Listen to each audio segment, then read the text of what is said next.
Billionaire entered the court, cold and distant, until his ex walked in with DNA test and newborn daughter. Before we begin, drop a comment telling us which city you're watching from. And once the story ends, don't forget to rate it from 0 to 10. Oh, and make sure to follow our channel for more stories like this. Now, sit back and enjoy every detail. The marble floors of the Manhattan family court echoed with each deliberate step of Nolan Crestwood's Italian leather shoes. At 36, he commanded every room he entered, not through volume but through presence. 6'2" with broad shoulders that filled his charcoal Tom Ford suit perfectly, Nolan possessed the kind of understated power that came from owning half of Manhattan's skyline. His dark hair, meticulously styled with just enough gray at the temples to suggest wisdom without age, caught the harsh fluorescent lighting. Steel blue eyes, the same shade as winter storms, scanned the courtroom with calculated indifference. This was just another business transaction to him, another problem to be solved and dismissed. Mr. Crestwood, his attorney, Leonard Fitzgerald, approached with a stack of papers. The plaintiff should arrive shortly. Are you prepared for... Leonard. Nolan's voice carried the quiet authority of someone who'd never needed to raise it. This is a formality, a desperate attempt at relevance from someone who can't accept that we've moved on. He adjusted his platinum cufflinks, a nervous habit he'd never admit to having. The courtroom felt smaller than his corner office on the 42nd floor of Crestwood Tower, where he'd built his empire from concrete and ambition. Here, surrounded by worn wooden benches and the musty smell of old law books, he felt oddly constrained. Nolan had arrived 30 minutes early, as was his custom. Punctuality was control, and control was everything. He'd reviewed the case file 3 times, though there wasn't much to review. Evelyn Hart, his former, what had she been exactly? Girlfriend, seemed too juvenile for 2 adults who'd shared keys, morning coffee, and 2 years of carefully compartmentalized intimacy. Evelyn. Even thinking her name created an unwelcome tightness in his chest. Auburn hair that caught fire in sunlight. Green eyes that saw through every wall he'd built. An architect who designed spaces with the same precision he used to acquire buildings, but with something he'd never possessed: heart. Their relationship had been perfect in its limitations, both career-driven, both emotionally unavailable in comfortable ways. She understood his 12-hour workdays. He respected her need for creative solitude. They'd meet for dinner twice a week, spend weekends together when schedules allowed, and maintain separate apartments because neither wanted to complicate things with cohabitation. It had worked until it didn't. The end came without drama. 2 adults recognizing that parallel lines, no matter how close, never actually touch. She'd been increasingly distant, absorbed in a project redesigning the children's wing of Mount Sinai Hospital. He'd been closing the biggest commercial deal of his career. They'd simply drifted. I think we both know this isn't working anymore, she'd said over wine at their usual restaurant, Maria, where they had a standing Thursday reservation. He'd agreed, shaken hands, split the check, civilized, clean, final, until the phone call. Nolan, I'm pregnant. The memory of her voice, nervous but resolute, made his jaw clench. He'd been in his office, reviewing blueprints for the new Crestwood residential complex in Brooklyn Heights, when his private line rang. Only 5 people had that number. That's impossible. He'd leaned back in his chair, watching the Manhattan skyline through floor-to-ceiling windows. We always used protection. Always, except that last night, at your apartment. You remember? He did remember. 3 weeks before they'd officially ended things, when they'd both pretended physical intimacy could bridge the emotional distance growing between them. When protection had been forgotten in a moment of desperate connection that felt more like goodbye than hello. But admitting that would mean admitting vulnerability, admitting that their perfectly controlled relationship had, for one night, been anything but controlled. You're better than this, Evelyn. He'd hung up. Now, 10 months later, she was apparently going through with this charade. Nolan straightened his tie, navy silk with a subtle diamond pattern, and checked his Patek Philippe watch. 28 p.m. The hearing was scheduled for 2:30. Sir? Leonard touched his arm. Are you... The courtroom doors opened. Nolan turned, expecting to see Evelyn's attorney, David Chen, whom he'd researched thoroughly. Instead, she walked in. Time stopped. Evelyn Hart looked exactly the same and completely different. Her auburn hair, now longer, was pulled back in a low bun that emphasized the elegant line of her neck. She wore a simple black dress. Nothing expensive, nothing designed to impress, but it fit her perfectly. accentuating her natural grace. At 31, she possessed the kind of beauty that didn't announce itself, but slowly overwhelmed you. But it wasn't Evelyn who made Nolan's carefully constructed composure crack.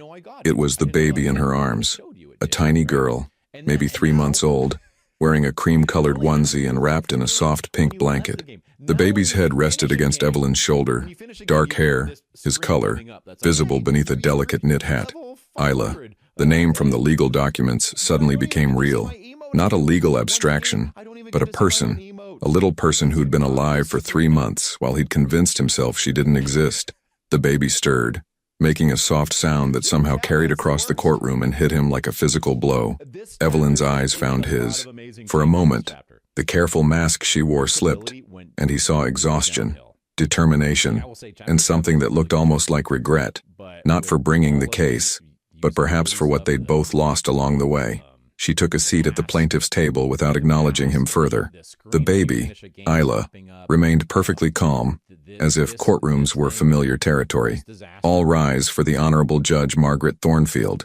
Nolan stood, his legs suddenly unsteady. This was supposed to be simple. Prove the child wasn't his. Pay whatever settlement would make this go away. Return to his orderly life. But watching Evelyn gently adjust the blanket around her daughter, he felt something he hadn't experienced in years. Doubt.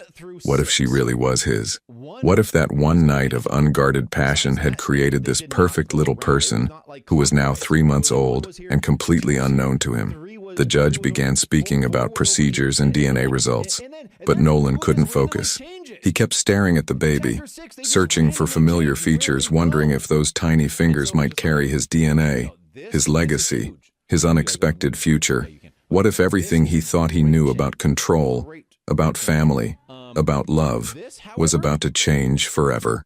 Judge Margaret Thornfield, a woman in her late 50s with silver hair and penetrating brown eyes, surveyed the courtroom with the authority of someone who'd presided over countless family disputes. Her voice cut through the tension like a blade.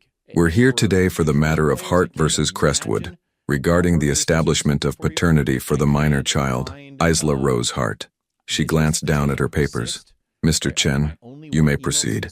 David Chen, Evelyn's attorney, rose from his seat. A man in his 40s with kind eyes behind wire-rimmed glasses. He moved with quiet confidence. Your Honor, my client seeks only what is fair, recognition of paternity and appropriate support for her daughter. Nolan watched Evelyn as she listened, her posture straight despite the baby in her arms. Isla had woken up and was making soft cooing sounds, her tiny fist gripping the edge of her blanket. Even from across the room, Nolan could see the child's eyes, a startling blue-gray that made his breath catch. They were his eyes, the same shade that stared back at him every morning in his bathroom mirror. The defendant, Mr. Nolan Crestwood, has disputed paternity, Chen continued, despite being in an intimate relationship with my client for 2 years. We have here the results of the court-ordered DNA test. Leonard Fitzgerald stood. Your Honor, my client has always maintained his position. Any relationship between the parties ended amicably months before the alleged conception date. Alleged? Evelyn's voice was quiet but sharp. It was the first time she'd spoken, and every head in the courtroom turned toward her. Judge Thornfield raised an eyebrow but didn't interrupt. Nolan felt heat rise in his chest. He knew that tone, the one Evelyn used when someone questioned her integrity. He'd heard it during their relationship when contractors doubted her designs, or when clients tried to diminish her expertise because she was a woman in a male-dominated field. Ms. Hart, Judge Thornfield addressed her directly. Please let your attorney speak for you. My apologies, Your Honor. Evelyn's cheeks flushed pink, but her gaze remained steady. She adjusted Isla, who had begun to fuss slightly, making those tiny sounds that somehow seemed amplified in the formal courtroom. Chen opened a manila folder. Your Honor, we have the DNA test results from LabCorp, conducted under court supervision 3 days ago. The moment stretched like a held breath. Nolan found himself gripping the edge of the defendant's table, his knuckles white against the dark wood. Every rational part of his brain had prepared for vindication, proof that this child wasn't his responsibility, wasn't his unexpected complication. But looking at Isla's face, at the way she turned her head toward sounds with alert intelligence, at the dark hair that matched his own, rational thought felt increasingly foreign. The test confirms paternity with 98% accuracy, Chen announced. Nolan Crestwood is the biological father of Isla Rosehart. The words hit Nolan like a physical blow. The courtroom seemed to tilt, the familiar sounds of shuffling papers and muffled coughs fading into white noise. 99.98%. Not uncertain, not questionable, definitive. He was a father. He had been a father for 3 months, and he hadn't known, hadn't wanted to know. Mr. Fitzgerald? Judge Thornfield's voice seemed to come from underwater. Does your client wish to respond to these findings? Leonard looked at Nolan, who felt frozen in place. The careful control he'd built his entire life around was cracking, piece by piece. He thought of his own father, distant, critical, more interested in business mergers than bedtime stories. He'd sworn he'd never repeat that pattern, but he'd been repeating it from the moment Evelyn had called. My client, Leonard began, then paused, clearly waiting for guidance that wasn't coming. In that moment of silence, Isla began to cry. Not the soft fussing from before, but real crying. The kind that spoke of hunger or discomfort, or simply the overwhelming strangeness of being in a courtroom, instead of somewhere warm and familiar. Evelyn immediately began the automatic rocking motion that all mothers learn, murmuring soft words that Nolan couldn't quite hear. But the crying continued, growing stronger, more insistent. Perhaps we should take a brief recess, Judge Thornfield suggested, her stern expression softening slightly as she watched Evelyn struggle to calm the baby. No, Your Honor, it's fine, Evelyn said quickly. She's just hungry, I can... But Isla's cries were now echoing off the courtroom walls, and Nolan found himself standing before he'd consciously decided to move. Let me, he heard himself say, the words coming from somewhere deeper than thought. The courtroom went silent except for the baby's crying. Evelyn looked up at him, surprise and something like wariness in her green eyes. Nolan, you don't have to, please. His voice was rougher than usual. Let me try. For a long moment they stared at each other across the space that represented 10 months of silence, hurt and stubbornness. Then slowly, Evelyn stood and walked toward him. Isla felt impossibly light and impossibly important as Evelyn placed her in his arms. The baby's crying slowed, then stopped entirely as if she recognized something familiar. Her blue-gray eyes, his eyes, focused on his face with startling intensity. The courtroom faded away. Judge Thornfield, the attorneys, the legal proceedings, none of it mattered. There was only this, his daughter, real and warm and alive, looking at him as if she'd been waiting for this moment her entire short life. Hello, Isla, he whispered, his voice barely audible. I'm your father. She made a soft sound, not quite a coo, and her tiny hand moved against his chest over his heart. The gesture was so simple and so profound that Nolan felt something inside him crack open, something he'd kept carefully closed for 36 years. When he looked up, Evelyn was watching him with tears in her eyes. Not happy tears, not sad tears, but something more complicated. The tears of a woman who'd carried this burden alone, and was finally, maybe, not quite so alone anymore. Your Honor, Nolan said, his voice stronger now but still careful as he held his daughter. I'd like to formally acknowledge paternity, and I'd like to discuss arrangements for my daughter's care. Judge Thornfield nodded slowly. Very well, Mr. Crestwood. Given this development, I think we should schedule another hearing to discuss custody arrangements and support. Ms. Hart, are you agreeable to this? Evelyn wiped her eyes and nodded. Yes, Your Honor, but I want to be clear. Isla's well-being comes first, always. Understood. The judge made several notes. We'll reconvene in 2 weeks. In the meantime, I suggest both parties consider what kind of arrangement would best serve the child's interests. As the hearing concluded and people began filing out, Nolan remained standing with Isla in his arms, reluctant to give her back. She had fallen asleep against his chest, her breathing soft and even, her tiny fist still clutching his tie. She likes you, Evelyn said quietly, stepping closer. Up close he could see the exhaustion around her eyes. The way motherhood had both softened and strengthened her. She doesn't know me, Nolan replied, but his arms tightened protectively around the baby. No, Evelyn agreed, reaching to gently take Isla back. She doesn't, but that doesn't mean she can't learn to. As she lifted their daughter from his arms, their hands brushed, and for a moment Nolan felt the echo of what they'd once had. The easy intimacy, the unspoken understanding, the connection he'd convinced himself was just convenience. Evelyn, he started, then stopped, unsure what to say. I'm sorry seemed inadequate. I was wrong. Felt like the beginning of a conversation that couldn't happen in a courthouse hallway. 2 weeks, she said, settling Isla against her shoulder. Think about what you really want, Nolan. Because this isn't about us anymore, this is about her. She walked away, leaving him standing in the empty courtroom with the weight of fatherhood settling on his shoulders like an unfamiliar but not unwelcome coat. For the first time in his carefully planned life, Nolan Crestwood had absolutely no idea what came next. Nolan's penthouse overlooked Central Park from the 58th floor, its floor-to-ceiling windows offering a view that had graced the covers of architectural magazines. The space was a testament to minimalist luxury, Italian marble, Danish furniture, and artwork that cost more than most people's homes. Everything had its place, everything served a purpose, and nothing was out of order, until now. He stood in his home office at 11:47 p.m., still wearing his courtroom suit, but with his tie loosened and his jacket draped over a chair.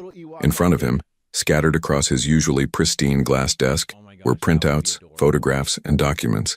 Everything he could find about Evelyn Hart's life over the past 10 months. The private investigator he'd hired, Rebecca Torres, had been thorough. Too thorough. Medical records showed Evelyn had attended every prenatal appointment alone. Bank statements revealed she'd depleted her savings account to pay for the delivery at Mount Sinai, the same hospital where she'd designed the children's wing. Credit card records showed purchases of baby furniture, diapers, formula, and a breast pump from a second-hand store in Queens. A second-hand store. Evelyn Hart, who used to shop at Bergdorf Goodman when they were together, buying used baby furniture. The photographs were worse. Rebecca had taken them over the past week, documenting Evelyn's daily routine. Evelyn leaving her apartment building in Park Slope at 7 a.m., Isla strapped to her chest in a carrier, catching the subway to her architecture firm in Midtown. Evelyn picking up groceries at a corner market, bouncing the baby while she waited in line. Evelyn in Prospect Park, sitting on a bench feeding Isla a bottle, looking exhausted and alone. In every single photo, she was alone. Nolan picked up a particularly clear image. Evelyn sitting in a pediatrician's waiting room, Isla sleeping in her arms, dark circles under her eyes as she filled out paperwork. The timestamp showed it was taken just 3 days ago. His chest tightened. While he'd been closing deals and attending board meetings, she'd been navigating new motherhood by herself. While he'd been sleeping 8 hours a night in his temperature-controlled bedroom, she'd probably been awake every few hours feeding their daughter. Their daughter.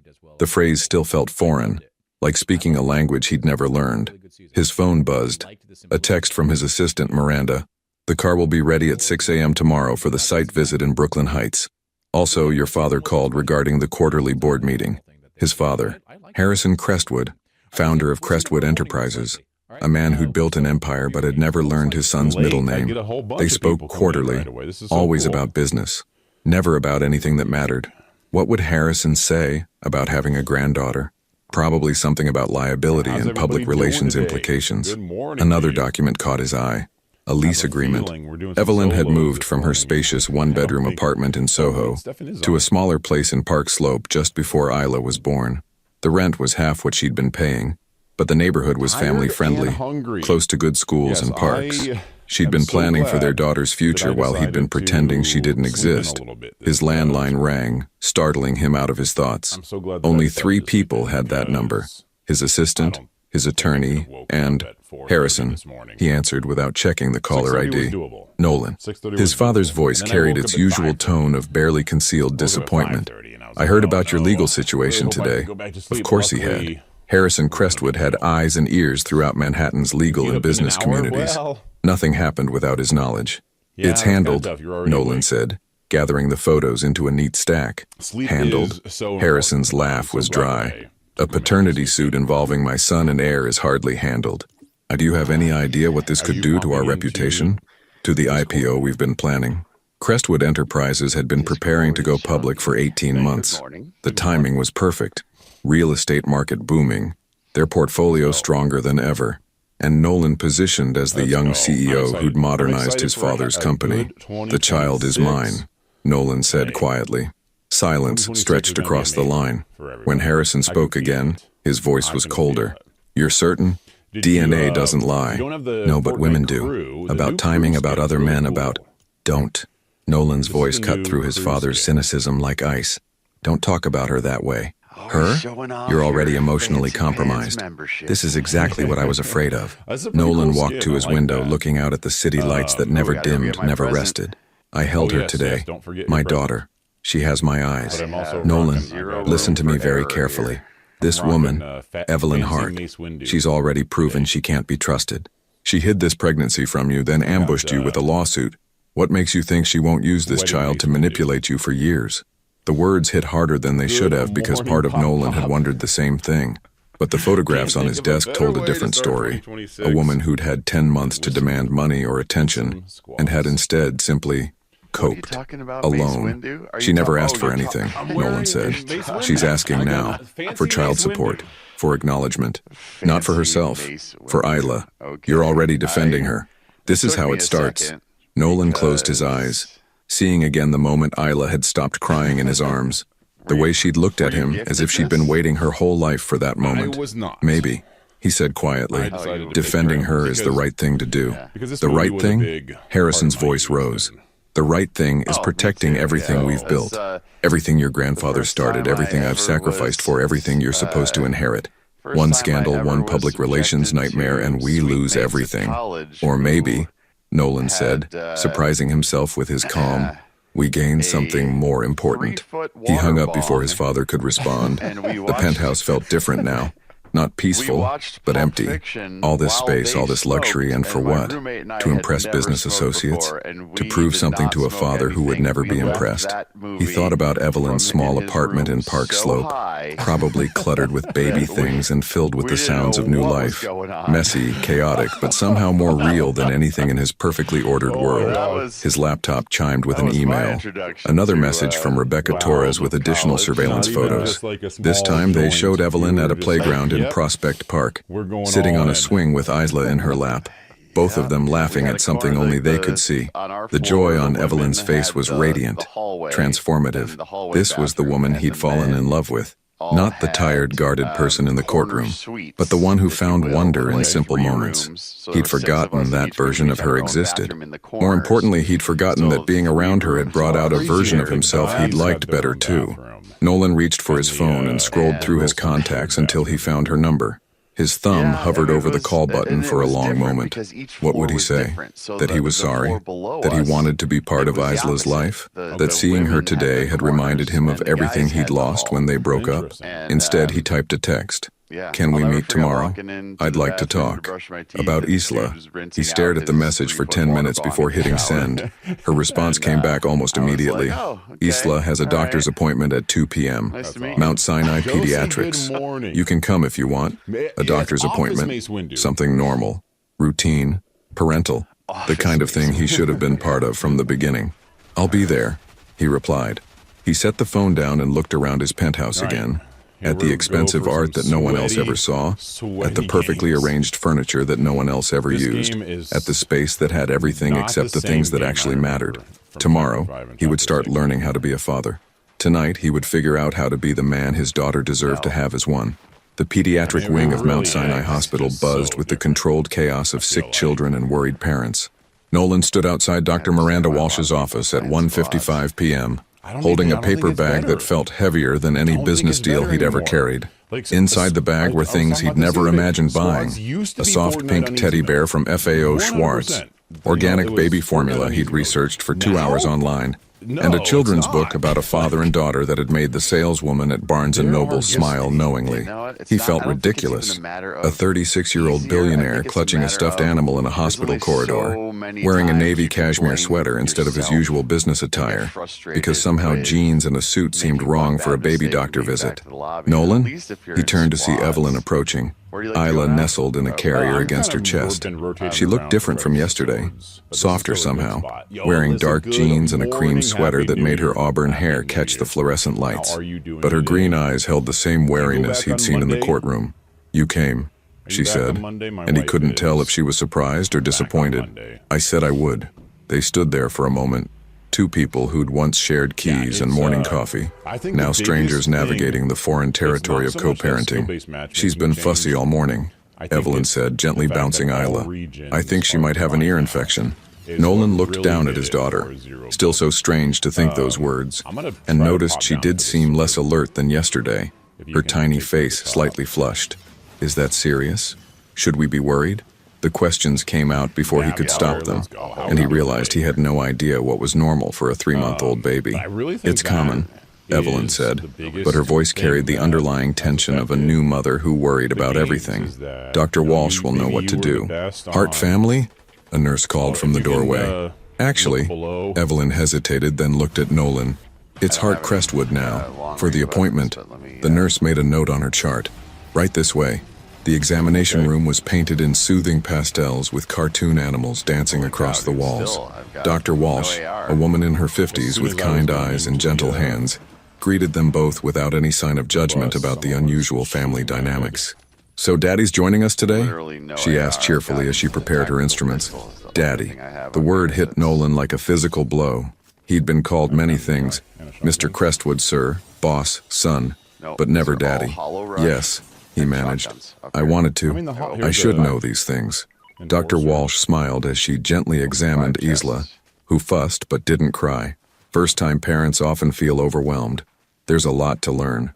Nolan watched as the doctor checked Isla's ears, throat, and reflexes, explaining each step to both parents. Evelyn asked informed questions about feeding schedules and sleep patterns, while Nolan found himself memorizing every detail. The way Isla's eyes tracked movement, how she gripped the doctor's finger with surprising strength, the soft sounds she made when comfortable. Minor ear infection, Dr. Walsh confirmed. Very treatable with antibiotics. She should be feeling better in a day or two. Relief flooded through Nolan, though he hadn't realized how tense he'd been until his shoulders relaxed. I'll write a prescription, the doctor continued, and I want to see her again in 2 weeks. Any questions? What about her sleep schedule? Nolan asked. Is it normal for her to wake up frequently at night? Evelyn looked at him in surprise. How did you know about that? He felt heat rise in his cheeks. I might have done some reading last night. Some reading was an understatement. He'd spent hours on parenting websites, learning about developmental milestones, feeding schedules, and the importance of routine. By 3 a.m., he'd ordered 6 books on infant care and bookmarked 17 pediatric websites. Dr. Walsh explained normal sleep patterns while Evelyn got Isla dressed. When the baby fussed during the process, Nolan instinctively reached out to help, then stopped himself. It's okay, Evelyn said softly. You can help. Their hands brushed as they worked together to get Isla's tiny arms through the sleeves of her onesie. The familiar electricity was still there, but now it was complicated by something bigger. The shared responsibility for this little person who depended on them both. There's a pharmacy on the 2nd floor, Dr. Walsh said, handing them the prescription. And remember, if you have any concerns at all, don't hesitate to call. In the elevator, Isla began to cry, the tired, cranky sound of a sick baby who wanted comfort. Without thinking, Nolan reached into his paper bag and pulled out the pink teddy bear. Here, he said, offering it to Isla. This is for you. The baby's crying slowed as she focused on the soft toy. Her tiny hand moved toward it, and when it touched the plush fur, she made a small sound that might have been pleasure. She likes it, Evelyn observed, and for the first time since the courthouse, she smiled at him. A real smile, not the careful politeness she'd been maintaining. I wasn't sure what to get, Nolan admitted. The saleswoman said pink was traditional for girls, but then I read that color preferences are learned behaviors and babies actually respond better to high contrast patterns. So maybe I should have gotten something black and white, but this one was so soft and... Nolan? Evelyn's voice was gentle, stopping his nervous rambling. It's perfect. At the pharmacy, they waited while the prescription was filled. Isla had fallen asleep clutching the teddy bear, her face peaceful despite the infection. Nolan found himself staring at her, memorizing every detail, the way her dark eyelashes rested against her cheeks, the small birthmark on her left temple, the perfect miniature fingernails. She's beautiful, he said quietly. She has your stubborn chin, Evelyn replied, and there was fondness in her voice, not accusation. And your nose, your mother's nose. Evelyn looked at him sharply. You remember my mother's nose? Of course he remembered. Margaret Hart, who died when Evelyn was 15, lived on in the framed photos throughout Evelyn's apartment. A kind woman with laugh lines around her eyes, and the same delicate nose that Evelyn had inherited. I remember everything about your family, he said. Your father's terrible golf stories, your sister's wedding planning drama, the way your mother used to make those cookies you tried to recreate every Christmas. Snickerdoodles, Evelyn said softly. She'd make them every December 15th, Even when she was sick, they stood in comfortable silence until the pharmacist called their name. As they walked toward the hospital exit, Isla still sleeping peacefully, Evelyn spoke again. "Where did you park?" "I didn't drive. I took a cab." She looked at him strangely. "You took a cab to a hospital visit?" "I thought..." He felt foolish admitting it. "I thought maybe we could ride together, if you wanted, so I could see where you live now, in case of emergencies." Evelyn studied his face, searching for something. "You really want to be part of this, don't you?" "I want to be part of her life," he said carefully. "I don't know how yet, but I want to learn. My car's in the garage, level B." As they walked toward the parking structure, Nolan carrying the diaper bag Evelyn had handed him, he felt something shift between them. Not forgiveness, not reconciliation, but something like possibility. "Evelyn," he said as they reached her car, a practical Honda Accord with a car seat already installed. "About yesterday, about the past 10 months. Don't," she interrupted, unlocking the car. "Not yet. Let's just focus on getting her better first." She was right, of course. Whatever needed to be said between them could wait. Right now, there was only Isla, sleeping peacefully with her new teddy bear, trusting that the adults in her life would figure out how to take care of her. As Nolan helped secure the car seat, making sure everything was properly fastened, he realized this was what family felt like. Messy, complicated, but somehow essential. Not the cold efficiency of his father's version of family, but something warmer, more real, something worth fighting for. Evelyn's apartment in Park Slope was nothing like the spacious Soho loft where Nolan used to spend weekends. This was smaller, cozier, with cream-colored walls and furniture that looked lived in rather than designer-selected. Baby gear occupied every surface, a bouncy seat by the window, a play mat in the living room, bottles drying on a rack in the kitchen. It felt like a home. "Make yourself comfortable," Evelyn said, settling Isla in her crib in the corner of the living room. "I'll get her medicine ready." Nolan stood awkwardly in the center of the room, unsure where to sit. Everything seemed to have a purpose. The couch was covered with burp cloths. The coffee table held baby books and teething toys. This wasn't a space designed for entertaining. It was a space designed for living. A framed photo on the side table caught his attention. Evelyn in a hospital gown, exhausted but radiant, holding a newborn Isla. She looked completely alone but completely content, as if she and the baby were all that mattered in the world. That was taken about an hour after she was born, Evelyn said from the kitchen doorway following his gaze. "You look happy," he said, though the word felt inadequate. "I was terrified," she admitted, measuring out medicine with the precision she'd once used for architectural blueprints. "But yes, happy too." His phone buzzed. A text message that made his blood run cold. "Saw the news about your baby mama drama. We still on for dinner tonight?" Cassandra Winters. Blonde, beautiful, and completely wrong for him, in ways that had made her perfect for casual dating over the past 6 months. She was a gallery owner who understood that their relationship was purely physical, who never asked about his feelings or tried to change his schedule.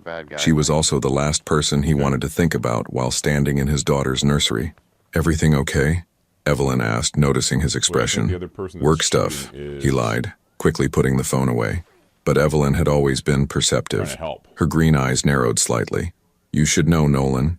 If you're involved with someone else, it's going to complicate things with Ela. I'm not..." He stopped, realizing that technically he was involved with Cassandra. They had standing Tuesday dinner reservations at Le Bernardin. She kept toiletries at his penthouse.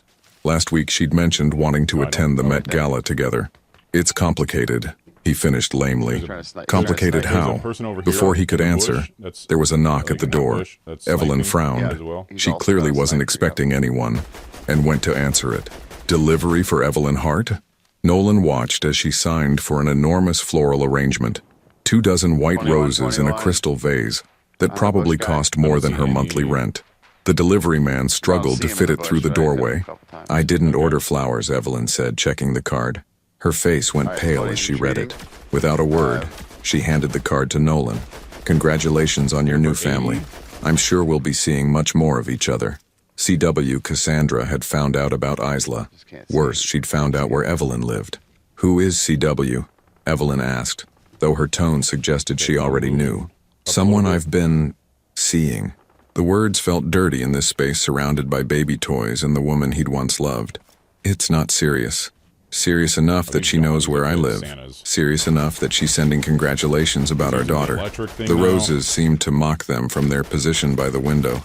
Too large, too expensive, too pointed in their message. They weren't congratulations. They were a declaration of war.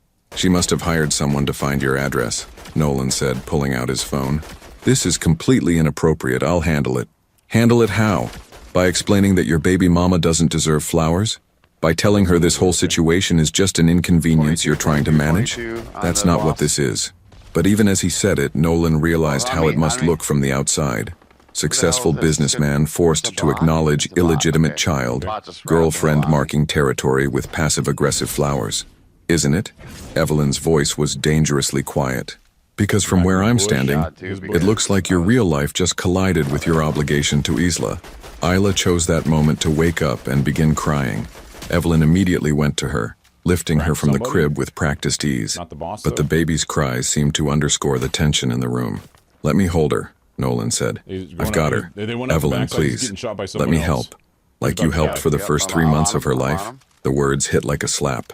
Nolan stepped back, watching as Evelyn tried to soothe their daughter while standing next to flowers from his girlfriend. The contrast was stark. Authentic motherhood next to calculated manipulation. His phone rang. Cassandra's name appeared on the screen. Answer it, Evelyn said coldly. Don't let me interrupt your real life. Against his better judgment, he answered. Cassandra, darling, did you see my flowers? I thought it was important to acknowledge this new development in your life. This isn't the time. Oh, I'm sure it's awkward, being there with her. But I wanted her to know that I'm very supportive of your decision to step up for your child. Some women might see this as a threat, but I think it shows what a good man you are. Every word was poison wrapped in silk.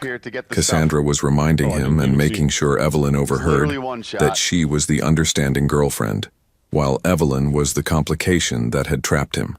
We need to talk, Nolan said, but not now. Of course, I'll see you tonight at Le Bernardin, 8 o'clock as usual. She hung up before he could respond. Evelyn had heard every word. Le Bernardin, she repeated, as usual. How long have you two had as usual? 6 months, he admitted. But it's not what you think. I think you've been living your life exactly as you planned, while I've been living mine around a baby you didn't want to acknowledge. I think your girlfriend just made it very clear where I stand in your hierarchy of importance. Isla had stopped crying but remained fussy, making small, unhappy sounds. Evelyn swayed gently, trying to comfort her. The flowers are going in the trash, Nolan said. The flowers aren't the problem, Nolan. The problem is that you have a girlfriend who thinks sending flowers to your baby's mother is appropriate. The problem is that you have a standing dinner reservation on Tuesday nights while your daughter was learning to sleep through the night. The problem is that I don't know where I fit in your life, and apparently, neither do you. She was right, and they both knew it. Nolan had compartmentalized everything, work, family, relationships, into neat little boxes that never intersected. But Isla had blown those boxes apart, and now he was standing in the wreckage trying to figure out what mattered most. Cancel dinner with her, Evelyn said quietly. If you want to be part of Isla's life, really be part of it, then start making choices that put her first. What if I said I wanted to stay here tonight, help with the medicine, learn what her schedule is like? Then I'd say your girlfriend might not understand. I don't care what she understands. Evelyn studied his face for a long moment. Don't you? Because this is what it's going to be like, Nolan. Sick babies and sleepless nights and complicated schedules. This isn't the glamorous part of having a child. This is the part where you find out what kind of parent you really are. Isla had finally settled against her mother's chest, her breathing evening out. The apartment felt peaceful again despite the tension between the adults. Stay, Evelyn said finally, but call her first. End it properly, because I won't have my daughter growing up thinking she's less important than your social calendar. Nolan looked at his phone, at Cassandra's contact information, at the life he'd built that suddenly seemed hollow and unnecessary. Okay, he said, I'll call her. As he stepped onto the small balcony to make the call, he could see Evelyn through the window, giving Isla her medicine with gentle precision. This was real life, messy, demanding, beautiful. Everything else was just performance. Time to stop performing and start living. The balcony was barely large enough for 2 people, but it offered a view of Prospect Park and the kind of neighborhood sounds Nolan never heard from his penthouse. Children playing, dogs barking, the distant hum of real life happening below. He dialed Cassandra's number, his fingers surprisingly steady. "Darling, calling to confirm tonight?" Her voice was honey over steel. "I've already ordered the wine. Cassandra, we need to talk about this morning's gesture." "The flowers? I thought they were lovely. A little welcome to motherhood gift for your baby mama." The casual cruelty in her tone made his jaw clench. "Her name is Evelyn, and Isla is my daughter, not an inconvenience." "Of course she is. I'm being very supportive, aren't I? Some women would be threatened by an ex-girlfriend and a baby. But I understand that you're just doing the right thing." Through the glass door, he could see Evelyn settling Isla in her bouncy seat, talking softly to her about the medicine and when she'd feel better. There was no performance in it, no agenda, just a mother caring for her child. "This isn't about doing the right thing," Nolan said quietly. "She's my daughter. I want to be part of her life. Want to be? Or feel obligated to be?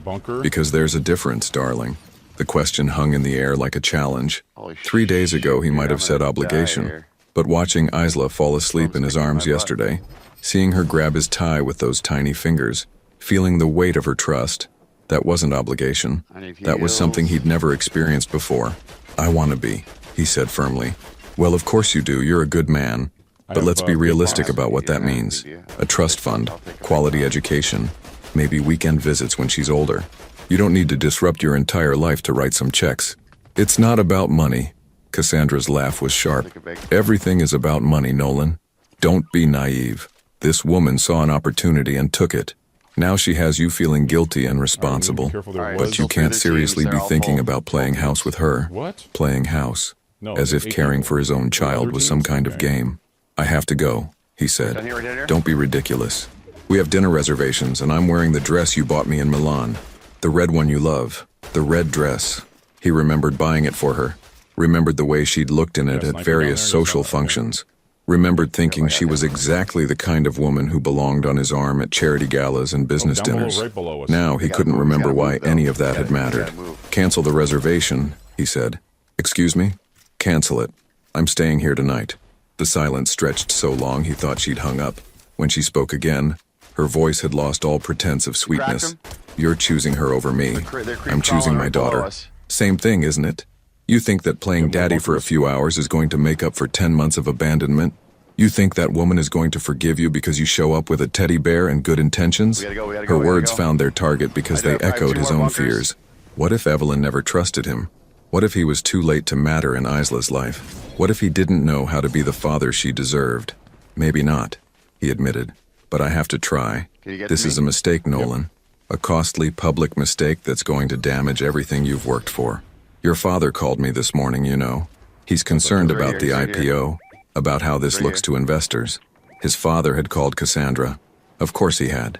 Harrison Crestwood had probably seen her as an ally in talking sense into his son, bringing him back to the world of calculated decisions and risk management. My father doesn't get a vote in this, doesn't he? He built the company you're about to inherit. He trusts me to help you see reason." Through the window, Nolan watched Evelyn check on Isla, who had fallen asleep again. She moved with quiet efficiency, straightening baby clothes and picking up toys, creating order in the small space. She looked tired but content, like someone who'd found her purpose. "Goodbye, Cassandra. If you walk away from me, from us, for this fantasy of family life, don't expect me to be here when reality sets in. I'm counting on it." He hung up and immediately turned off his phone. When he stepped back inside, Evelyn was folding tiny clothes at the kitchen table, her movements automatic and soothing. She looked up as he entered. How did she take it? About as well as expected. He sat across from her, watching her hands smooth out a onesie covered in cartoon elephants. She had some interesting theories about my motivations, such as that I'm just feeling guilty, that this will pass once the novelty wears off. Evelyn's hands stilled. Will it?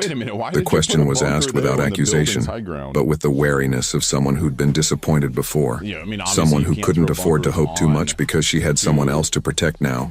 "I don't know," he said honestly. "I don't know what kind of father I'll be. I don't know if I'll be any good at this. But I know that when I held her yesterday, everything else stopped mattering. Even your company, your reputation, the life you've built, especially those things." Evelyn resumed folding, but he could see the tension in her shoulders. "You say that now, but what happens when she's teething and crying for 3 hours straight? What happens when you have an important meeting and she's sick? What happens when being her father interferes with being Nolan Crestwood's CEO? Then I figure it out. Together. With you. She looked up sharply. With me? We made her together, Evelyn. Maybe we can raise her together too. We're not together, Nolan. We broke up for good reasons. Did we? Or did we break up because we were both too scared to try for something real? The words hung between them like a bridge. Neither was sure they wanted to cross. They'd been safe in their controlled relationship, content with their emotional distance. But safety hadn't prepared them for parenthood, and distance wouldn't work when they had a daughter who needed them both. I need to give her another dose in 4 hours, Evelyn said, changing the subject. She'll probably be fussy around midnight when the medicine wears off. I'll stay up with her. Let you get some sleep. You don't know how to take care of a baby. Then teach me. Evelyn studied his face, looking for signs of insincerity or obligation. Whatever she saw there must have satisfied her because she nodded slowly. Okay, but this isn't about us, Nolan. This is about her. If you're going to be part of her life, it has to be because she needs you, not because you're trying to prove something or work through guilt. I understand. Do you? Because once you're in, really in, there's no going back to your old life. There's no compartmentalizing fatherhood. She becomes the most important thing every day for the rest of your life. Are you ready for that? Nolan looked at Isla, sleeping peacefully in her bouncy seat, her tiny chest rising and falling with perfect trust that the adults in her life would keep her safe. 3 months old, and already she'd changed everything just by existing. I'm ready to try, he said. It wasn't a promise of perfection, but it was honest. And for the first time since he'd walked into that courtroom, Evelyn smiled at him like she believed him. At 11:47 p.m., Nolan discovered that nothing in his business education had prepared him for a sick baby. Isla had been restless since her evening feeding, making small sounds of discomfort that escalated into full crying every time she seemed to drift off. Evelyn had shown him how to check her temperature, how to hold her upright to help with congestion, and how to recognize the difference between I'm uncomfortable crying and something is wrong crying. This was definitely uncomfortable crying, but it still made his chest tight with helplessness. Try the bouncing motion, Evelyn whispered from the couch, where she was finally getting some rest. Sometimes the movement helps when her ears hurt. Nolan adjusted his grip, supporting Isla's head as he'd been taught, and began a gentle bouncing motion. She was wearing a yellow sleeper with little ducks on it, and her dark hair was starting to curl slightly at the ends. In the dim light from the kitchen, she looked impossibly small and fragile. "Hey there, little one," he murmured, surprised by how natural it felt to talk to her. "I know you don't feel good. The medicine is helping, but you have to be patient." Isla's crying softened to fussing, then to small hiccups of distress. Her blue-gray eyes, so like his own, focused on his face, with the intense concentration babies seem to bring to everything. "That's better," he said softly. "You're okay. Daddy's got you." Daddy. The word came out without thought, but it felt right in a way that surprised him. Not the formal father he'd been thinking of himself as, but something warmer, more immediate. "She likes your voice," Evelyn observed from the couch. "It's deeper than mine. Sometimes that helps calm them down." "My father never," Nolan started, then stopped.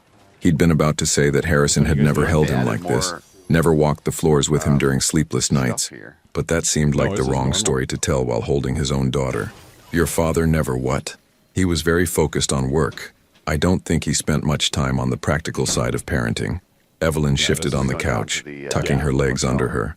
"What was he like when you were little?" It was strange, talking about his childhood while cradling his own child. The apartment was quiet except for the soft sounds of the city outside and Isla's gradually calming breathing. "Distant," Nolan said honestly. "He measured success in quarterly reports and stock prices. I think he loved me, but he showed it by providing opportunities, not this." He gestured to the baby in his arms. "Is that why you were so scared when I told you I was pregnant?" The question caught him off guard, not because it was unexpected, but because it was so accurate. "Partly. I didn't have a model for what being a present father looked like. I knew how to be successful, how to provide financially, but the rest?"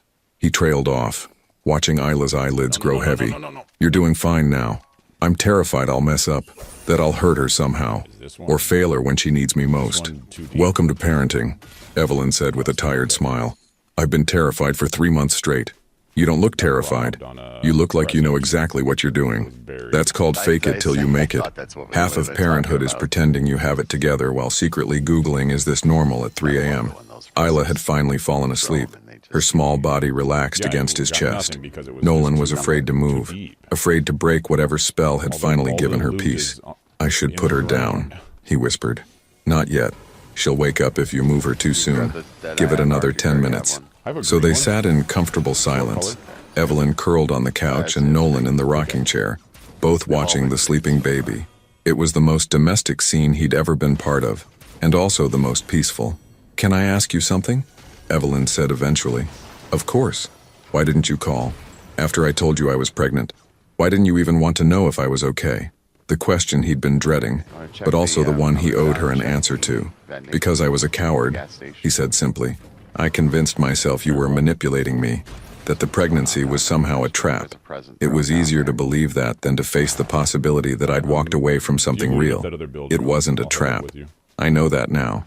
I think I knew it then too, but admitting it would have meant admitting that I'd made the biggest mistake of my life, which was letting you go in the first place. Evelyn was quiet for so long he thought she'd fallen asleep. When she spoke again, her voice was careful. We had problems, Nolan. Real ones. We never talked about the future, never made plans together. We were like two people living parallel lives who happened to share the same bed sometimes. We were both scared. Of what? Of this. Of needing each other. Of building something that could break. Isla stirred slightly in his arms, making a small sound before settling back into sleep. The movement reminded them both of what was at stake now. Not just their own hearts, but the well-being of this little person who hadn't asked to be born into complicated circumstances. I need you to understand something, Evelyn said. I didn't file that paternity suit to get you back. I did it because Isla deserves to know who her father is, and she deserves to have him in her life if he wants to be there. But I won't let her be disappointed over and over again. If you're going to be her father, you have to really be her father. What does that mean? It means showing up even when it's inconvenient. It means putting her needs before your schedule. It means being here for the boring parts and the hard parts, not just the cute moments. Like tonight, and teething and tantrums and teenage drama, and college applications and everything in between. Nolan looked down at Isla, still sleeping peacefully in his arms. 18 years stretching ahead of them, full of unknown challenges and joys. The thought should have been overwhelming, but instead it felt like a gift. The chance to be the father he'd never had, to break the cycle of emotional distance that had defined his own childhood. I want all of it, he said quietly. The boring parts, the hard parts, everything, even if it means changing your life completely. Especially then. At 12:15 a.m., Isla woke up hungry. Evelyn prepared a bottle while Nolan changed her diaper, a process that took him 3 times longer than it took Evelyn, but which he completed without disaster. You're getting the hang of it, Evelyn said, settling beside him on the couch as he fed Isla her bottle. She makes it easy. She's perfect. She's not always this calm. Wait until she's had her shots. But even the warning was said with fondness, the tone of a mother who'd found joy even in the difficult moments. As Isla finished her bottle and drifted back to sleep, Nolan realized something had shifted during the long night. Not just in his understanding of fatherhood, but in his understanding of what he wanted his life to look like. Evelyn, he said softly. Thank you for giving me this chance. Don't thank me yet. Wait until you've survived your first diaper blowout. But she was smiling as she said it, and for the first time in months, the future felt full of possibility instead of obligation. Outside, the city never slept, but inside the small apartment in Park Slope, a family was learning how to be a family, one sleepless night at a time. Nolan woke up on Evelyn's couch at 6:23 a.m. to the sound of his phone vibrating relentlessly on the coffee table. Isla had finally slept peacefully from 3 a.m. onward, and he dozed fitfully in the unfamiliar space, jolting awake every time she made a sound. Evelyn was already up, moving quietly around the kitchen in an oversized sweater and leggings, preparing coffee. She looked refreshed despite the interrupted night. Her auburn hair caught up in a messy bun that somehow looked effortlessly elegant. Your phone's been going off for 10 minutes, she said softly, not wanting to wake Isla. Nolan grabbed the device, seeing 17 missed calls from his assistant Miranda, 5 from Leonard Fitzgerald and 3 from his father. His stomach dropped as he scrolled through the text messages. Emergency board meeting called for 8 a.m. Harrison is furious. I used to love Miranda, doing you need to see the drawings. morning papers. Call me immediately. Leonard, where the hell are you? This is a disaster. Harrison, what's wrong? Evelyn asked, noticing his expression. Before he could answer, his phone rang again. Miranda's name flashed on the screen. Miranda, what's... Thank God. Where are you? Have you seen the newspapers? The gossip sites? All right, I'm outside. Mr. Crestwood, this is everywhere. What's everywhere? The story about you and the baby. Someone leaked details from the court hearing, and there are photos of you at the hospital yesterday. The headlines are not good. Nolan closed his eyes, feeling the familiar weight of public scrutiny settling on his shoulders. What do they say? Billionaire's secret baby drama. CEO caught in paternity scandal. Crestwood empire in crisis. Should I read you the worst ones? No. He walked to the window, looking out at the quiet morning street where normal people were starting normal days without photographers and gossip columnists dissecting their personal lives. Who leaked the court records? We don't know yet, but Mr. Crestwood wants to see you immediately. The board is concerned about the IPO. Of course they were. Nolan had spent 2 years positioning himself as the stable, reliable heir to the Crestwood empire. A paternity scandal with a former girlfriend didn't fit that narrative. I'll be there in an hour, he said, ending the call. When he turned around, Evelyn was holding a tablet, her face pale as she scrolled through what was obviously a news article. How bad is it? He asked. She turned the screen toward him. The headline read, Baby Mama Drama, Billionaire Nolan Crestwood's Secret Love Child. Below it was a photo of him carrying the diaper bag outside Mount Sinai Hospital, his face clearly visible. There's more, she said quietly. They have details about the hearing, about the DNA test results. Someone gave them everything. Nolan scanned the article, his anger rising with each paragraph. They'd gotten Evelyn's full name, her profession, even the name of her architecture firm. Worse, they'd painted her as a gold digger who'd trapped him with an unwanted pregnancy. This is character assassination, he said. I'll have my lawyers shut this down. You can't shut down the truth, Nolan. And they're not entirely wrong, are they? From the outside, this probably does look like a scandal. You're not a gold digger. Isla isn't a scandal. She's my daughter. Evelyn set down the tablet and checked on Isla, who was still sleeping peacefully, oblivious to the storm erupting around her.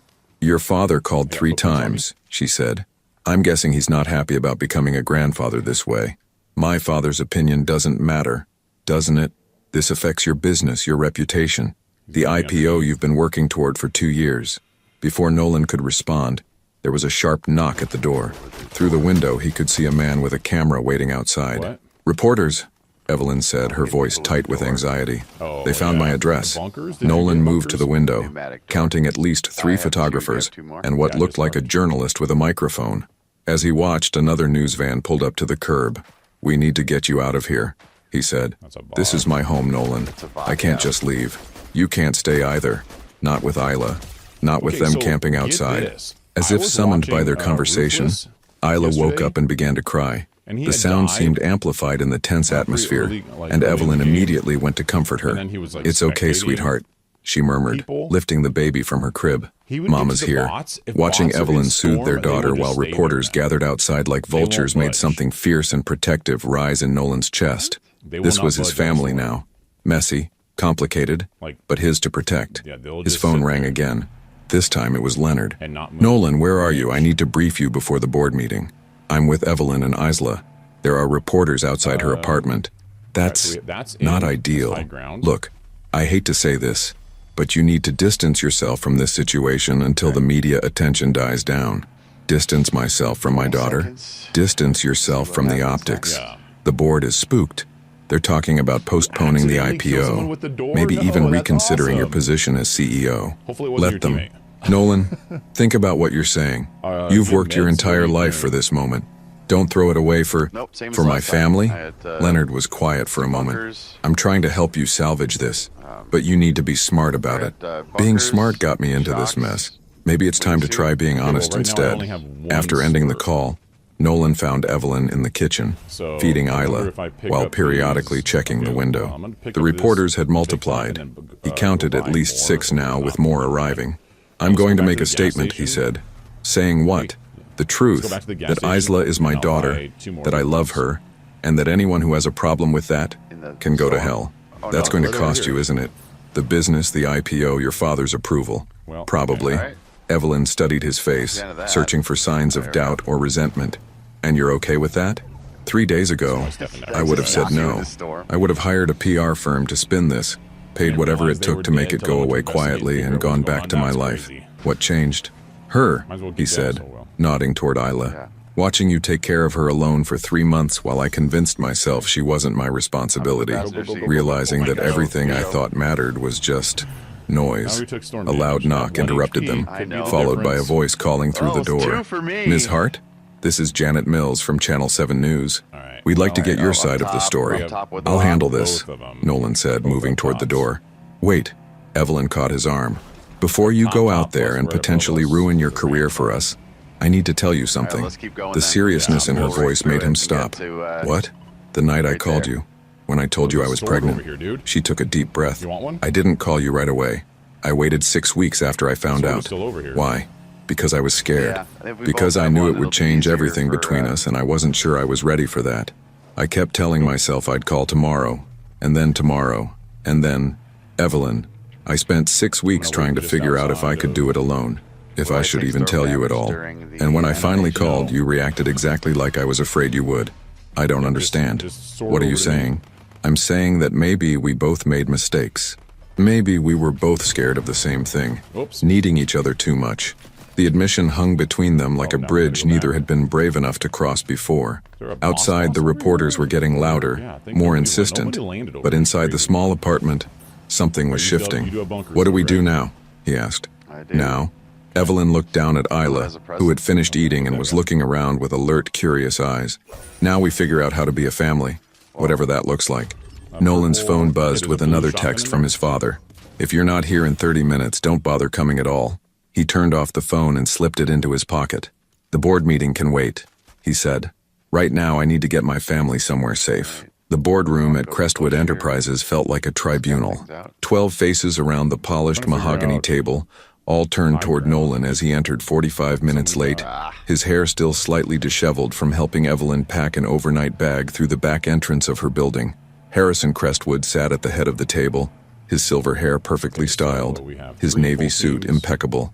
At 72, he commanded the room with the same iron presence that had built the company from a single construction project into a billion-dollar empire. Nice of you to join us, Harrison said, his voice carrying the chill of 40 years of disappointment distilled into 4 words. I had a family emergency, Nolan replied, taking his seat at the opposite end of the table. Is that what we're calling it? Board member Margaret Sinclair slid a stack of newspapers across the table. Because the media is calling it something else entirely. Nolan glanced at the headlines without picking up the papers. I'm aware of the coverage. Are you aware, said board member Robert Chen, that our stock price dropped 6% in pre-market trading? Are you aware that 3 major investors have called emergency meetings? Are you aware that the SEC is now asking questions about our disclosure practices? The SEC? Nolan looked at Leonard, who was seated to his right, looking deeply uncomfortable. They want to know if the company had knowledge of any personal situations that might affect leadership stability, Leonard explained. It's standard procedure when there's negative publicity around a CEO. I see. Nolan leaned back in his chair, studying the faces around the table. These people had known him since he was a child. They'd watched him grow up in this company, had mentored him, supported his rise to CEO. Now they looked at him like a liability. The solution is obvious, Harrison said. You issue a statement distancing yourself from this situation. Acknowledge that while the child may be biologically yours, you had no knowledge of the pregnancy and no intention of pursuing a relationship with either the mother or the child. Absolutely not. Nolan, Margaret began. No, his voice cut through the room like a blade. I will not distance myself from my daughter. I will not pretend she doesn't exist for the sake of stock prices. Your daughter, Harrison said the words like they tasted bitter, is 3 months old. You've never been a father. You don't know the first thing about children or family responsibility. This is a midlife crisis, not a calling. You're right. I don't know the first thing about being a father, but I'm learning. Learning? Robert Chen pulled out his phone. Let me read you what the Wall Street Journal said this morning. Crestwood's family values scandal raises questions about judgment and stability in leadership. Investors should be concerned about a CEO who can't manage his personal life attempting to manage a public company. They're questioning your competence, Margaret added. Your ability to lead. Because I acknowledged my daughter exists? Because you've created a public relations nightmare. Harrison snapped. Because you've jeopardized everything we've worked for. The IPO we've spent 2 years preparing. The expansion into international markets. The deals that depend on our reputation for stability and discretion. Nolan thought about Isla, probably napping in the guest room of the Four Seasons, where he'd taken Evelyn and the baby to escape the media circus. He thought about the way she'd looked at him this morning, with complete trust, as if he was exactly where he belonged. What exactly are you asking me to do? He said quietly. Step back, Harrison said. Take a leave of absence until this blows over. Let me handle the IPO, clean up this mess. And if I refuse? The silence that followed was answer enough. Harrison exchanged glances with several board members, the kind of wordless communication that came from decades of working together. The board has concerns, Margaret said carefully, about your judgment, about your priorities, about whether you're still the right person to lead this company into its next phase. You're threatening to remove me. We're trying to help you, Robert said. If you take the leave voluntarily, handle this situation quietly. The board is prepared to support your return once the media attention dies down. How long? 6 months, maybe a year. And what happens to Evelyn and Isla during that year? I pretend they don't exist while you rehabilitate my image. You provide financial support through discreet channels, Harrison said. You set up a trust fund for the child's education and medical needs. You be responsible without being visible. It was exactly what Cassandra had suggested. The same solution his father had probably been planning since he first heard about the paternity suit. Clean, quiet, businesslike. I need a moment, Nolan said, standing. Son, Harrison began. Don't call me son. Not when you're asking me to abandon my daughter. Nolan walked to the window that overlooked Manhattan, the same view he'd had from his office for the past 5 years. 42 floors below, the city moved with its usual relentless energy. People going to work, building lives, making choices that mattered to them if no one else. His phone buzzed with a text from Evelyn. Isla's fever broke. She's much better. How's the meeting? He typed back. Complicated. How are you holding up? Scared, but okay. Whatever happens, we'll figure it out. We. Such a small word, but it changed everything. For the first time in his adult life, his decisions weren't just about him. I've made my choice, he said, turning back to the board. Thank God, Harrison said. I knew you'd see reason. I'm not taking a leave of absence. I'm not pretending my daughter doesn't exist. And I'm not going to run this company the way you've always run it. Like human beings are just variables in a profit equation. Nolan, think about what you're saying, Margaret warned. I am thinking. For the first time in my life, I'm thinking about what actually matters. Your legacy matters, Harrison said, his voice rising. The company matters. The family name matters. The family name? What about the actual family? What about Isla? She's not family, she's a complication. The words hung in the air like a slap. Nolan looked at his father, really looked at him, and saw a man who'd spent so many years prioritizing business over everything else, that he'd forgotten how to love anything that couldn't be quantified on a balance sheet. You're wrong, Nolan said quietly. She's the only thing that matters. If you walk out that door, Harrison said, if you choose them over everything we've built, there's no coming back. The board will vote you out, and I won't stop them. Then vote me out. Nolan? Leonard started. Vote me out, Nolan repeated, because I'm done pretending that profit margins are more important than people. I'm done sacrificing my personal life for a company that sees my daughter as a liability. He gathered his things and walked toward the door, then stopped and turned back. For what it's worth, I would have been a terrible CEO anyway. I was turning into you, and that's not the man I want my daughter to know. You'll regret this, Harrison called after him. When the money runs out, when the novelty wears off, when you realize what you've thrown away, you'll regret this. Maybe, Nolan said, but I'd regret the alternative more. He left the boardroom, the company, and the life he'd spent 36 years building.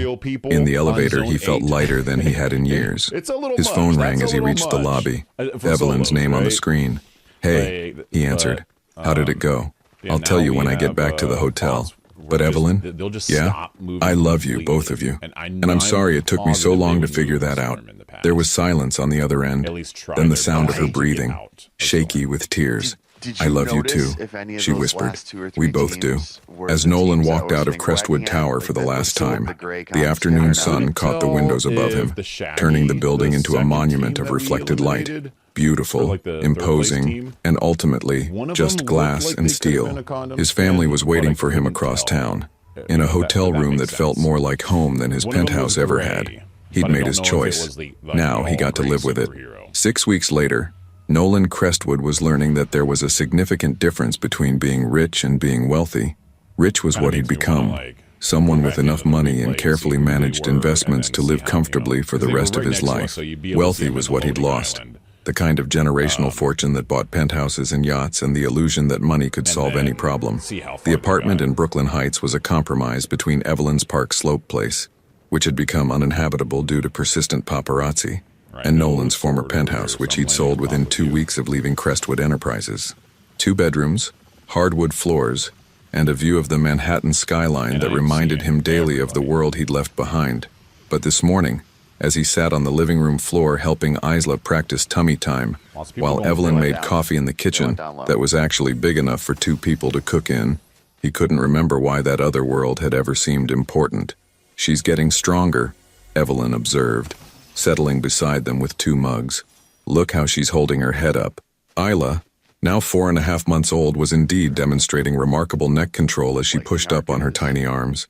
Her dark hair had grown longer, forming soft curls that caught the morning light streaming through their east-facing windows.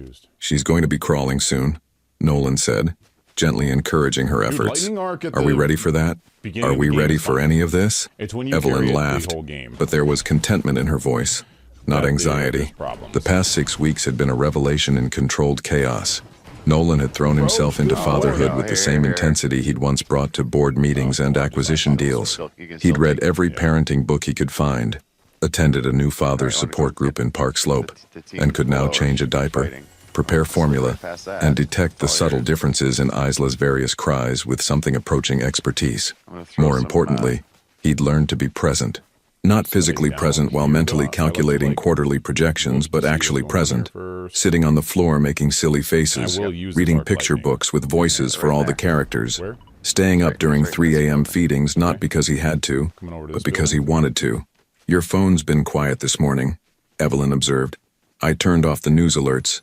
For weeks after his departure from Crestwood Enterprises, his phone had buzzed constantly with updates about the company's plummeting stock price, the delayed IPO, and his father's increasingly desperate attempts to salvage the deal. Business journalists had initially painted him as either heroically principled or catastrophically naive, depending on their perspective on work-life balance.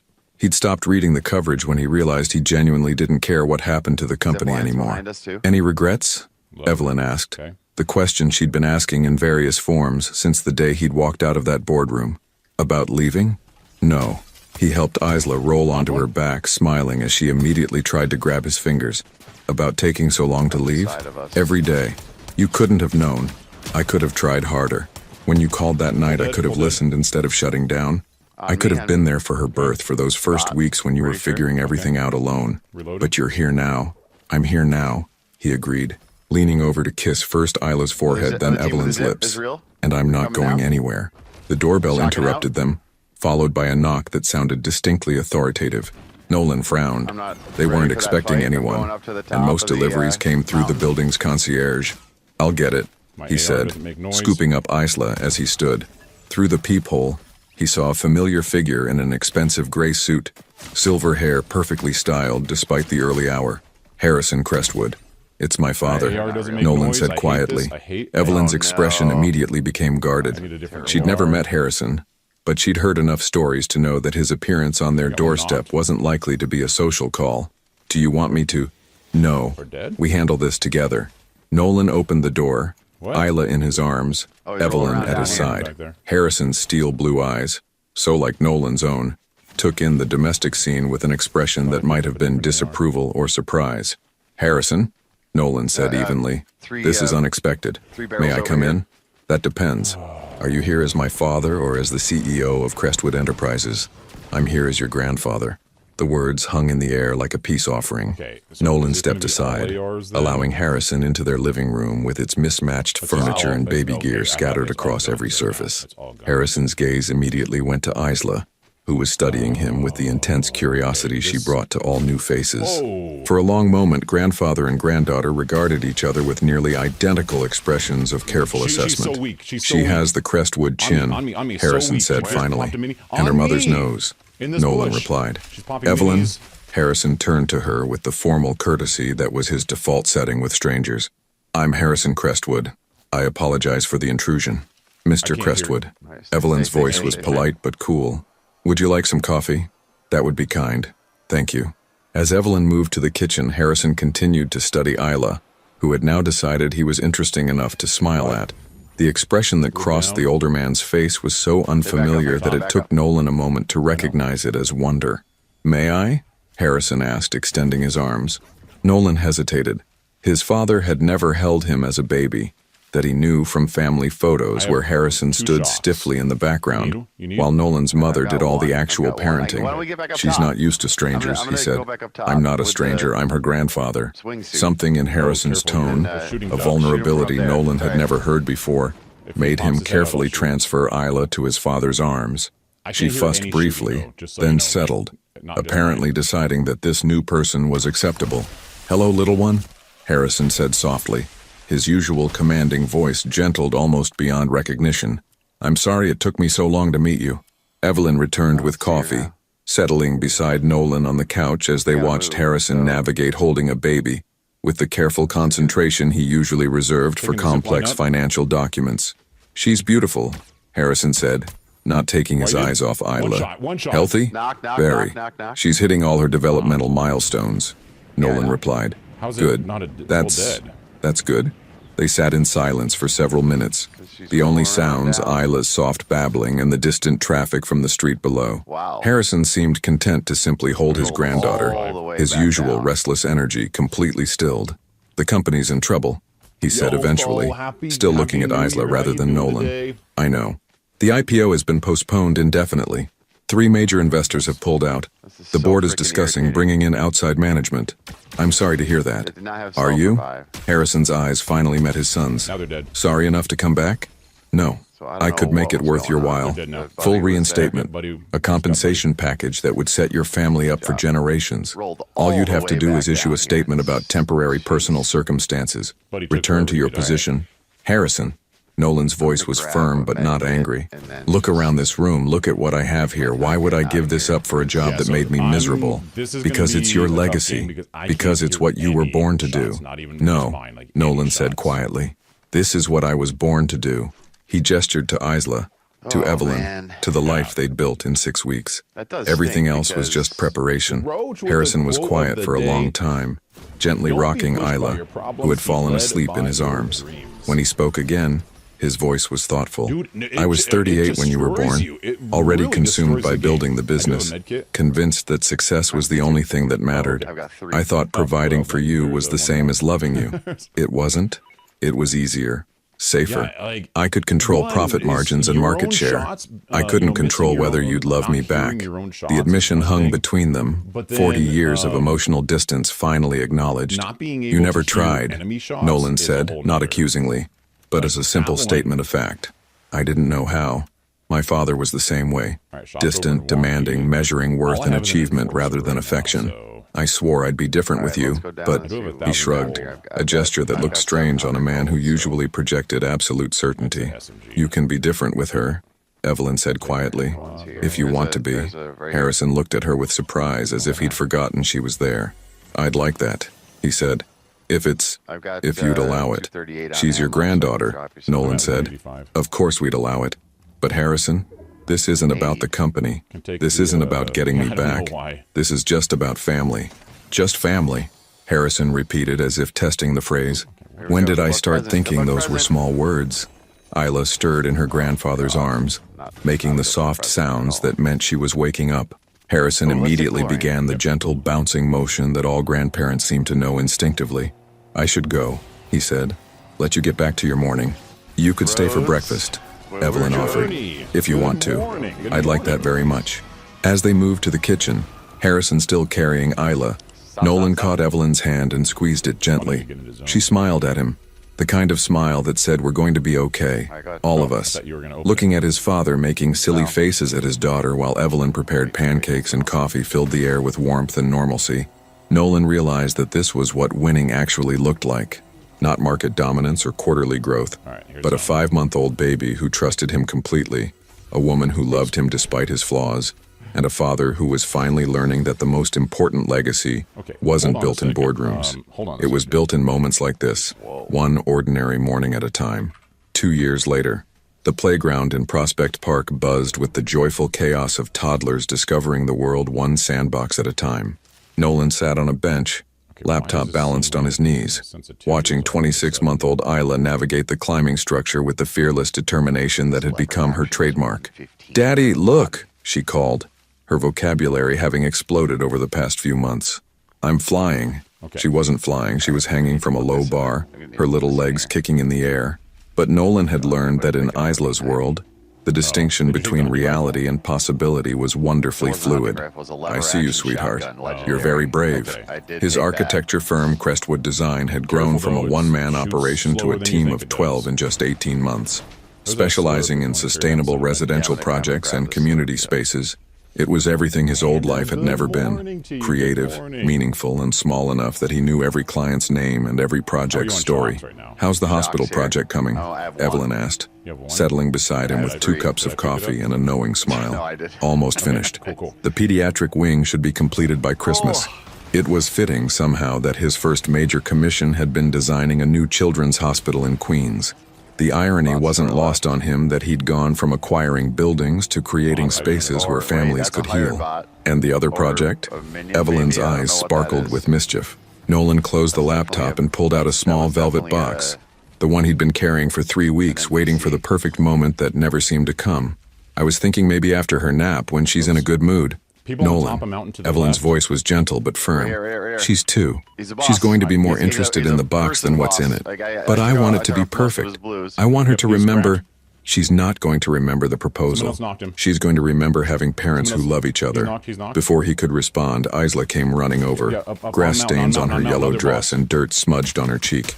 "Mama, Daddy, I made a friend." She pointed to a little boy who was determinedly building a sandcastle with the focused intensity of a master architect. "That's wonderful, baby," Evelyn said, automatically reaching for the wet wipes in her diaper bag. "What's his name?" "Tommy. He likes dinosaurs too." Isla had recently become obsessed with dinosaurs, much to Harrison's delight. Her grandfather had responded by filling her bookshelf with paleontology texts far too advanced for a toddler, though she enjoyed the pictures and had learned to roar like a surprisingly convincing Tyrannosaurus Rex. "Isla," Nolan said, his heart suddenly pounding. "Can you come here for a minute? Daddy wants to ask Mama something important." "Is it about dinner?" "I want mac and cheese." "It's not about dinner." Isla climbed onto the bench between them, immediately fascinated by the velvet box in Nolan's hands.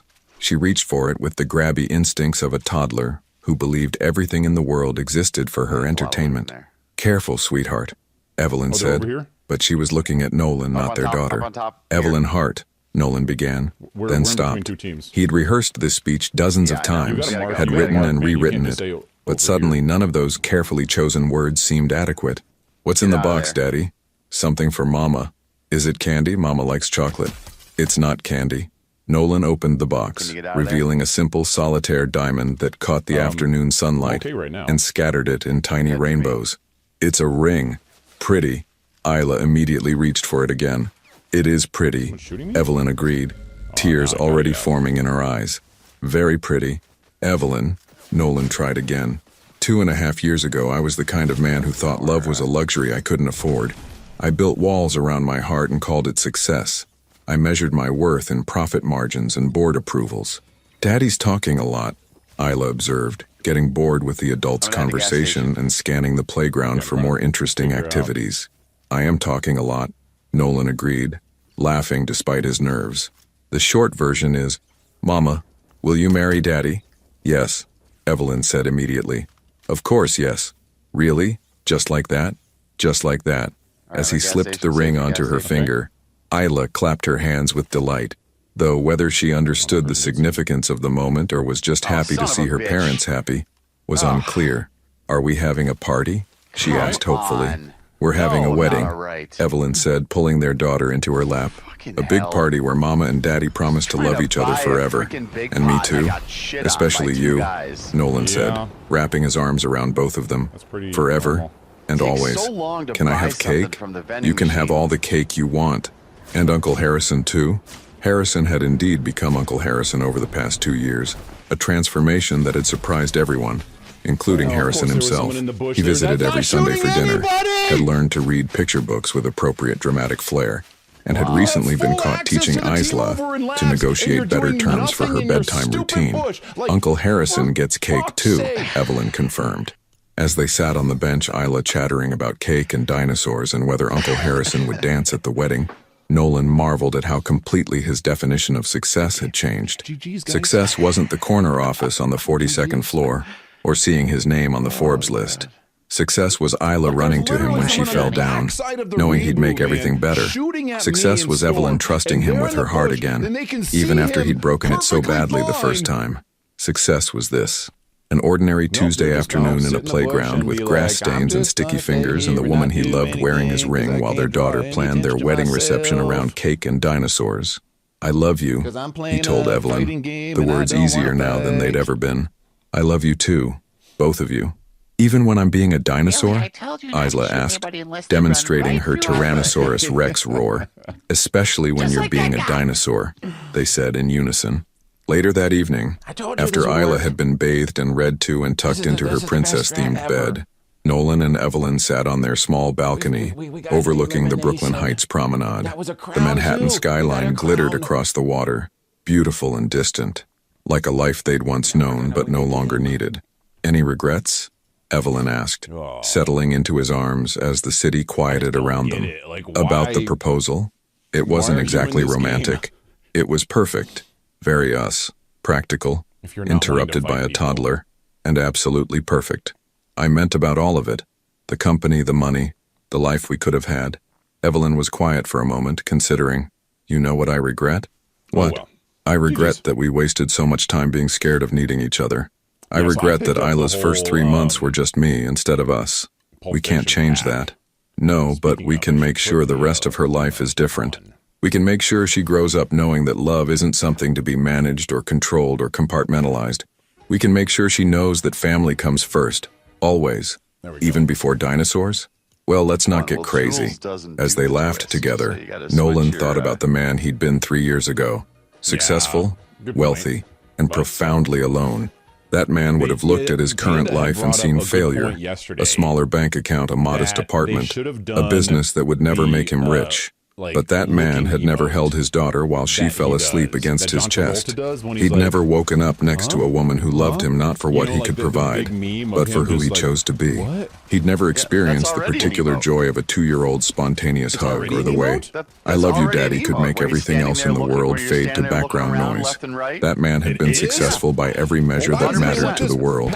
This man was happy, and happiness, Nolan had learned, was the only success story that really mattered. Your participation means a lot to the channel. Please share your thoughts in the comments. Would you have made the same choice as Nolan? Do you believe people can truly change when love gives them a reason to? What does real success mean to you? Thank you for watching. If you enjoyed the story, please subscribe to our channel and leave a comment below letting us know what you thought. Your feedback and support mean a lot to us. Stay tuned for more exciting stories.